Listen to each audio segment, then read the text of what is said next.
ایک صاحب کہتے ہیں میں جلدی جلدی آفس سے گھر آیا اور اماں کو کہا کہ کھانا بنا دو، خود وضو کرنے چلا گیا۔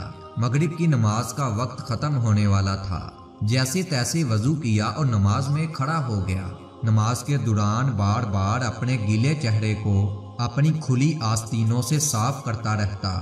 جیسے ہی رکوع میں گیا تو خیال آیا اماں کی دوائی لانا تو بھول گیا اور واپسی پر بچوں کی فیس کے لیے ATM سے پیسے بھی نکالنے تھے۔ پھر سجدے میں گیا تو گھریلو ذمہ داریاں ایک ایک کر کے یاد آنے لگی۔ تھکاوٹ کی وجہ سے نماز میں نیند کے جھٹکے آنے لگے۔ جیسے ہی میں سجدے میں گیا تو مجھے نیند آ گئی۔ میں نے عجیب و غریب منظر دیکھا، لوگوں کا بہت ہجوم ہے، ہر کوئی یہاں وہاں بھاگ رہا ہے۔ کچھ لوگ کاغذ تقسیم کر رہے تھے، میرے پاس آئے اور مجھے کاغذ دے دیا جس پر میرا نام لکھا تھا۔ میں نے پوچھا یہ کیا ہے؟ بتایا گیا یہ تیرا ایمال نامہ ہے، اب جا کر وہاں جمع کروا دو جہاں باقی سب جمع کروا رہے ہیں، پھر فیصلے کے لیے نام پکارا جائے گا۔ میں نے جا کر کاغذ جمع کروا دیے اور اپنے نام کا انتظار کرنے لگا۔ نام پکارا گیا، فلاں بن جنت۔ اب تیسرے نمبر پر میرا نام پکارا گیا، میرے پاؤں کے نیچے سے زمین نکل گئی۔ یا اللہ اب کیا بنے گا؟ ساتھ ہی فیصلہ بھی سنا دیا گیا، جواب جہنم تھا۔ مجھے اپنے کانوں پر یقین نہیں آ رہا تھا۔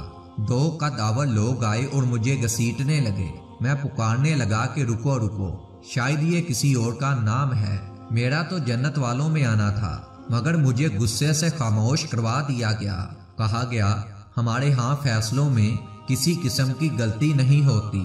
مجھے جہنم کی طرف گھسیٹا جا رہا تھا اور میں مدد کی بھیک مانگتا جاتا۔ نہ میں جھوٹ بولتا تھا، نہ دھوکہ و فریب کرتا تھا، نہ میں شراب اور زنا جیسے کام میں ملوث تھا۔ پھر جہنم کیوں؟ مگر کوئی بھی سننے کو تیار نہ تھا۔ جہنم کی گرمی مجھے محسوس ہونے لگی۔ اندھیرے گڑھے میں مجھے پھینکنے کو تیار کھڑے تھے۔ مجھے اچانک اپنی نماز کا خیال آیا۔ بولا کہ نماز کہاں ہو تم؟ نماز بھی خاموش تھی۔ جہنم کی آگ کے شعلے میرے لیے بے چین ہو رہے تھے اور مجھے جہنم میں دھکیل دیا گیا۔ مجھے جیسے ہی جہنم میں دھکا دیا گیا، ایک سفید بزرگ نے فوراً میرا ہاتھ تھام لیا، مجھے جہنم سے باہر کھینچتے ہوئے نکالا۔ میں ڈر سے کانپ رہا تھا۔ میں پوچھنے لگا کہ آپ کون ہیں اور مجھے کیوں بچایا؟ میں تمہاری نماز ہوں۔ میں غصے سے چلایا کہ اب آ رہے ہو، جب میں جہنم میں ڈالنے جا رہا تھا۔ اگر عین وقت پر تم نہ آتے تو میں جہنم میں چلا گیا تھا، کیا تم پہلے نہیں آ سکتے تھے؟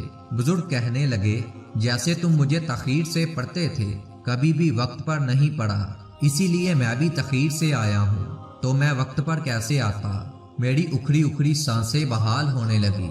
میری ماں نے آ کر مجھے سجدے سے ہلایا تو میری آنکھیں کھلی۔ پوچھا کہ بیٹا خیر ہے؟ تم سجدے میں نماز پکار رہے تھے۔ میں خود کو حیرت سے دیکھنے لگا کہ میں زندہ ہوں۔ میں پسینے سے بڑا ہوا تھا۔ میں اپنی ماں کے ہاتھوں کو چومنے لگا، اللہ کا شکر ادا کرنے لگا جیسے نئی زندگی ملی ہو، اور میں نے پختہ ارادہ کر لیا کہ آئندہ نماز میں کبھی بھی سستی نہیں کروں گا۔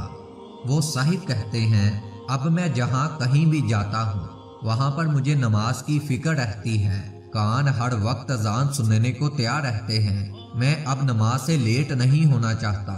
دوستو، چاہے دنیا کے کسی بھی کونے میں کیوں نہ ہو، کتنے ہی مصروف کیوں نہ ہو، زمین یہاں سے وہاں ہی کیوں نہ ہو جائے، بس یہ یاد رکھنا نماز اپنے وقت پر ادا کرنا نہ بھولنا۔ اس ویڈیو کو زیادہ سے زیادہ شیئر کریں، کیا پتہ کسی کی زندگی بن جائے اور اس کا ثواب آپ کو ہمیشہ ملتا رہے گا۔